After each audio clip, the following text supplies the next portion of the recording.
do you still perform at the local comedy places? Well, LA has a different dynamics in terms of the comedy game. I've performed at the Improv, which D-Ray runs the Improv. D-Ray's my boy. I've been on Improv 2 times. I've been at the Chocolate Sundays is like a big platform. You want to be at Chocolate Sundays on the Sunday, so I performed there twice at the Laugh Factory. So it's the place to be. It's like you performing at the Rucker. It's a good experience. But since that, I just been really focusing on really building a lot of content and getting on the big screen, because this is what sets the market. Here in New York sets the market for the rest of the world. You doing what you're doing here, the rest of the world will know. You know what I mean? And so I'm ready to go on like a 30-something city promo tour. So a lot of people, they get so caught up in seeing me with the acting that they don't know, like, I really do stand up. I'm really a problem. You know what I'm saying? I'm really, well, yes, he's the problem. He's just somebody different off the old chopping block. So, you know, I look at comedians sometimes, and maybe you can help me answer this. You know, it's almost like there's some gangsterism to the comedians. Yeah. Like, you know, there was this Mike Epps versus Kevin Hart. You know, who's the best, who's the funniest, and, you know, where it was like, I mean, it started getting gangster. So comedy just started going, the beef is what you're trying to understand, the comedy beef. Yeah. Hey, man, comedians is just like, it's weird, man. I come from, like, the streets, you know what I'm saying? I didn't know that it'd be so, like, it's diva. This is like a diva mentality a little bit. Yeah. You feel what I'm saying? So you're going to have those egos collide with each other, you know what I'm saying? But my take is, on how I look at it is, I'm cool with a few comedians just based off of it's the craft and I show you love in that aspect. But most parts, I don't even involve myself with the comedians. I just stay to my own self, stay in my own world. I feel like a lot of those guys, it's enough for everybody. If we all jumped in the sky, bro, we wouldn't even be able to see. If the whole world went right now in the sky, we wouldn't even be able to see each other. Yeah. So it's enough for everybody in terms of comedy. But it does get to a point where as though I've shaken hands with comedians 1 week, the second week, third, fifth, sixth, seventh, eighth week, they ain't speaking to me no more. You know what I mean? So it's like once I see that, I get it. I didn't understand it at first, but to me, I just stay in my own world, man. And I feel like those guys that you mentioned in particular, Kevin Hart's, and Kev, my boy. Kev lived 10 minutes away from me. Yeah. I love what Kev did for the comedy game. I feel like Kev took it to other levels. I don't get into the whole who's funny, who's the funniest. It's all about you bringing what you bring and being the best at what you bring at your craft. You know what I'm saying? And that's how I look at it. I don't worry about what everybody else doing. I just feel like those guys had their turn, and I feel like the world ready to see me. That's just how I look at it. So I try to tune out from all that. Just don't mess with me, though. Leave me alone. Don't mess with me, though. You gonna call Meek Mill and anybody mess with you? Oh, no, I ain't calling Meek. I'm about it. You know what I'm saying? He's calling you, yeah, Meek could call me. I'm about it by myself. I don't need, you know what I mean? I ain't with all the whole, you know what I mean? I'm not the guy with the beef. You know what I mean? Yeah. I feel like it's so much in the world, man. You know how much money a lot of these dudes got, man? You know what I mean? It's so much in the world to worry about than to put your mind on that. You know what I mean? But can you say any cuss words? Can I get one cuss word for $4? Oh, yeah, I'm with the shits. Yeah. So I ain't with the beef, man. I ain't with the beef. Well, let's talk about this new movie you're in, I Got the Hook Up. I Got the Hook Up. Oh, man. Well, we already know it's a classic from the first I Got the Hook Up. Here's what I would say. So they did interview me on another particular magazine. I don't want to give them a free plug, you know what I'm saying? Yeah. I'm going to wait till they drop it. But they came on set and they interviewed me. And for what I hear, consensus is that I was one of the ones who was really ready for when this particular time came. I feel like this particular movie, I Got the Hook Up, P once again showed he was a mastermind. He brought the best of social media and brought that to with some of the old time guards from these classic films with some of the people that you need to see. They're turning a corner. I'm one of the guys that you need to see. I'm turning the corner. Here he come. Get ready, bitches. Get the popcorn. You know what I'm saying? I'm one of those guys. And I feel like it ushered me right into that whole mainstream urban media, in terms of with the social media, like, cause you got Fat Boy. Fat Boy is that's my I love Fat Boy. That's my brother. If you watching this, Fat Boy, I'm gonna buy you a big watermelon, a steak from Philly, with no onions. You know what I'm saying? So, Fat Boy is one by far. He's 5 million followers and plus. DC Young Fly, they're the stars of this movie. The energy is created around them. Everybody else is just coming to get a little piece off the apple tree. You know what I'm saying? You got P.O., who's another social media guy. DC Young Fly, as I said. DC is the god at what he do. He's the young god at what he doing with the whole roasting. And a lot of people, hilarious, just hilarious. Those people bring that whole social media impact. But what people gotta understand is a lot of people in this movie bring a lot of people along with them too. You might have somebody like April. I don't know April's last name. I just know she's Marion baby mom. You know what I mean? You know, she'll come in the film and here it is. She's bringing 2.5 million of her followers along with her. You know what I mean? So I think this film gets to show these people that these people have talent beyond 1 minute or 30 seconds. And then you couple that with the Tiny Lesters, Debo, the A.J. Johnsons, the old guard, the Pops, bang, bang, bang, bang, you know what I mean? John Witherspoon, Cheryl Underwood. You couple those, that talent, Eva Juju, Cameron girlfriend, you know what I mean? You couple all those, and it's like a gumbo pot, man. I got the hookup is not, and let me be for the record, I got the hookup is not a hood film. I'm let you know that right now. It's more so, it's one of the most diversified films you're gonna see. You got the Mexicans well represented. You got Caucasian people well represented. Blacks, it's everybody. Asians, it's a lot of nationalities in this film. If you think that this is just like, oh, it's gonna be like another hood, no, you're gonna be wrong. It's not that. It's not that. It's fully represented all around the board. Shout out to P. He did a great job. Right on, right on. So when are they looking at releasing the movie? Oh, it's May. It's gonna come out in May. 1,300 theaters. 1,300 theaters?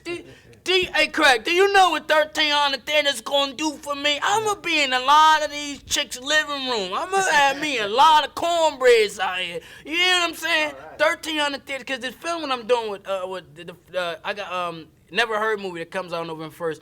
That's 600 theaters. That's like 600 markets.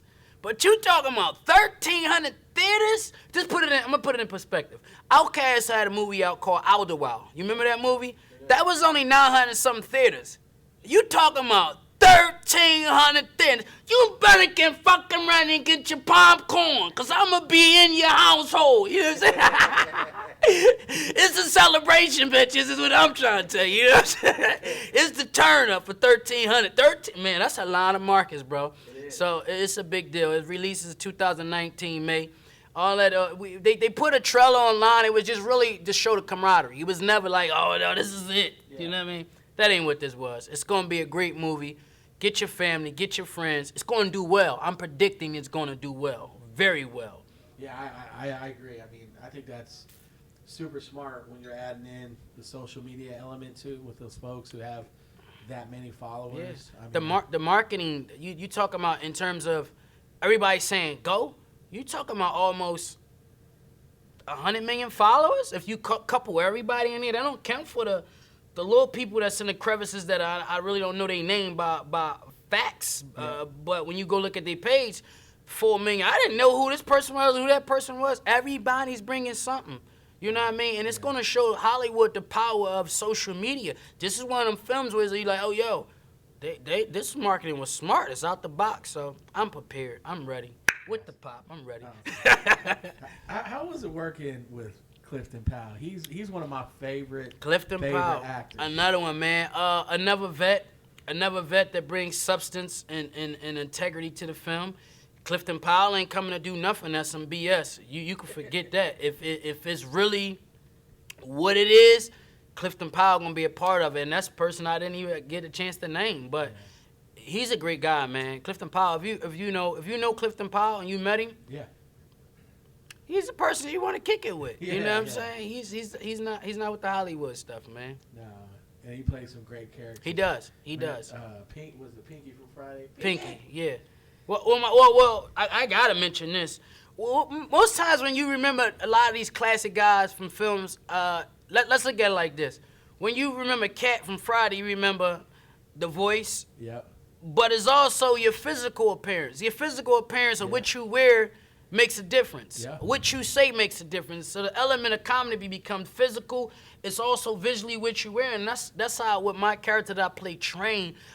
It's like it's a worldwide character. I just wanted to make sure like they let me own what I wear with Train. You know what I'm saying? So that's the way I look at it. Like I wanted to stand out. I ain't want to be the cool guy with the nice shirt. No, I need to be.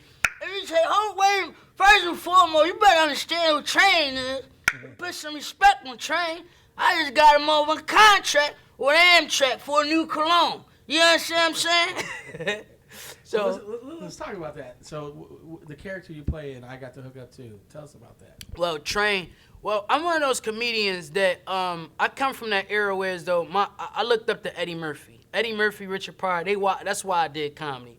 Martin Lawrence showed me, I can do comedy. It's not a lot of comedians that really had these characters. It's like they're just one-dimensional. You see people in the film, they're just that person. But with me, I'm able to like channel my inner Eddie Murphy, like Nutty Professor. That's what I feel like I bring new to comedy. I feel like I bring, it's easy to do impersonations in terms of famous people, but I feel like I'm bringing something different to the table, newer characters, a newer feel. Like, I got characters when they look at me like, dude, did you hear this guy, man? I don't believe he just, dude, he sounds like Craig. You know what I'm saying? You know, you got, then if I'm like, I got little kids that I do, like, man, hold up, dog, don't have to say that to me. You ain't from this projects. You ain't gonna do nothing to me. I'm bring all my little cousins over here. Man, fuck you, dog. Those Jordans you got on, they ain't even real Jordans, man. The Jordan ain't even got no ball in his hand. I just bring like a different vibe with characters. Even like see Biggie Precious, I call Fat Boy Biggie Precious. I say, you know, you really Biggie Smalls and Precious, baby. You Biggie Precious, you know what I mean?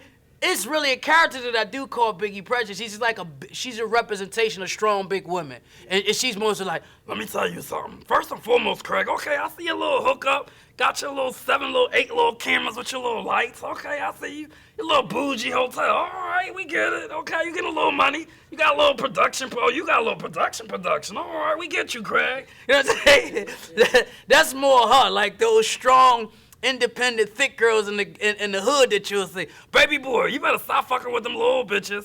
No, get you a big girl. For real. Listen, baby boy, my credit score's on Michelle Obama. Say what? Baby boy, please. Fuck with a bitch that's gonna make you some nice, real cereal. What? You still messing with them little bitches making them little ass peanut butter and jelly sandwiches?